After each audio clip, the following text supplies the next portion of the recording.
ಓಂ ನಮೋ ಭಗವತೆ ವಾಸುದೇವಾಯ ನಮಃ.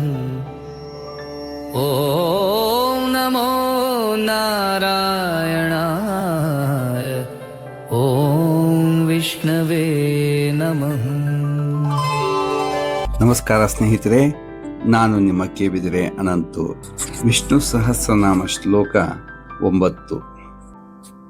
ಯುಧಿಷ್ಠಿರ ಉವಾಚ ಕಿಮೇಕಂ ದೈವತಂ ಲೋಕೆ ಕಿಂ ವಾಪ್ಯೇಕಂ ಪರಾಯಣಂ ಸ್ತುವಂತಃ ಕಮರ್ಷಂತಂ ಪ್ರಾಪ್ನುರ್ಮಾನವಾ ಶುಭಂ. ನಾನು ಕಡೆಯ ವಿಡಿಯೋದಲ್ಲಿ ಹೇಳಿದಾಗೆ ಯುಧಿಷ್ಠಿರ ಮಹಾಭಾರತ ಯುದ್ಧದ ನಂತರ ಸಂಪೂರ್ಣ ಶಾಂತಿಯನ್ನು ಕಳೆದುಕೊಂಡು ಬಹಳ ದುಃಖಿತನಾಗಿದ್ದಾನೆ. ಇಂತಹ ಸಂದರ್ಭದಲ್ಲಿ ಶಾಂತಿ ನೆಮ್ಮದಿಗೋಸ್ಕರ ಶರಶೈಯಲ್ಲಿ ಮಲಗಿರುವ ಭೀಷ್ಮಾಚಾರ್ಯರ ಹತ್ತಿರ ಬಂದು ಈ ಪ್ರಶ್ನೆಗಳನ್ನು ಕೇಳ್ತಾನೆ. ಕಿಮೇಕಂ ದೈವತಂ ಲೋಕೆ, ಈ ಲೋಕದಲ್ಲಿ ಶ್ರೇಷ್ಠವಾದ ದೈವ ಯಾವುದು?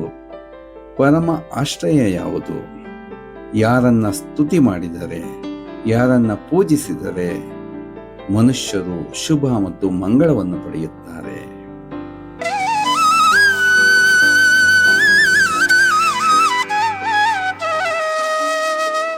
ಕೋ ಧರ್ಮ ಸರ್ವಧರ್ಮಾಣಾಂ ಭವತಃ ಪರಮೋ ಮತಃ ಕಿಂ ಜಪನ್ಮುಚ್ಯತೆ ಜಂತುರ್ಜನ್ಮ ಸಂಸಾರ ಬಂಧನಾತ್.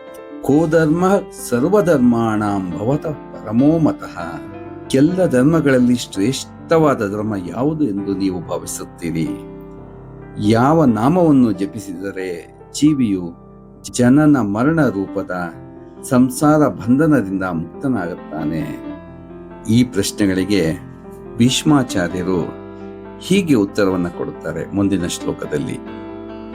ಶ್ರೀ ಭೀಷ್ಮ ಉವಾಚ ಜಗತ್ಪ್ರಭುಂ ದೇವದೇವಂ ಅನಂತಂ ಪುರುಷೋತ್ತಮಂ ಸ್ತುವನ್ನಾಮ ಸಹಸ್ರೇಣ ಪುರುಷ ಸತತೋತ್ಥಿತಃ.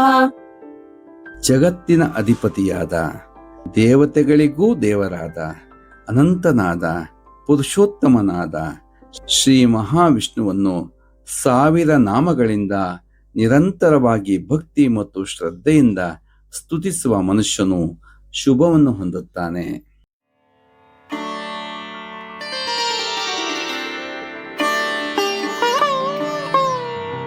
ತಮೇವ ಚಾಚಯನ್ ನಿತ್ಯಂ ಭಕ್ತ್ಯಾ ಪುರುಷಮವ್ಯಯಂ ಧ್ಯಾಯನ್ ಸ್ತುವನ್ ನಮಸ್ಯಂ ಚ ಯಜಮಾನಸ್ತಮೇವ ಚ.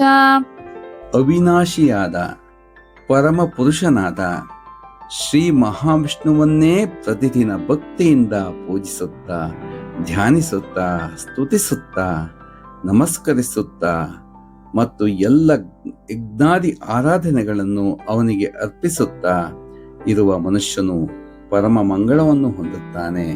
ಶ್ರೀ ಮಹಾವಿಷ್ಣುವೇ ಪರಮದೈವ, ಪರಮ ಆಶ್ರಯ. ಆದ್ದರಿಂದ ಮನುಷ್ಯನು ನಿರಂತರವಾಗಿ ಭಕ್ತಿ, ಧ್ಯಾನ, ಸ್ತುತಿ, ನಮಸ್ಕಾರ ಮತ್ತು ಆರಾಧನೆಗಳ ಮೂಲಕ ಭಗವಂತನನ್ನು ಸೇವಿಸಬೇಕು. ಇದು ಅತ್ಯಂತ ಶ್ರೇಷ್ಠವಾದ ಮಾರ್ಗವಾಗಿದೆ. ಓಂ ನಮೋ ಭಗವತೆ ವಾಸುದೇವಾಯ ನಮಃ. ಓಂ ನಮೋ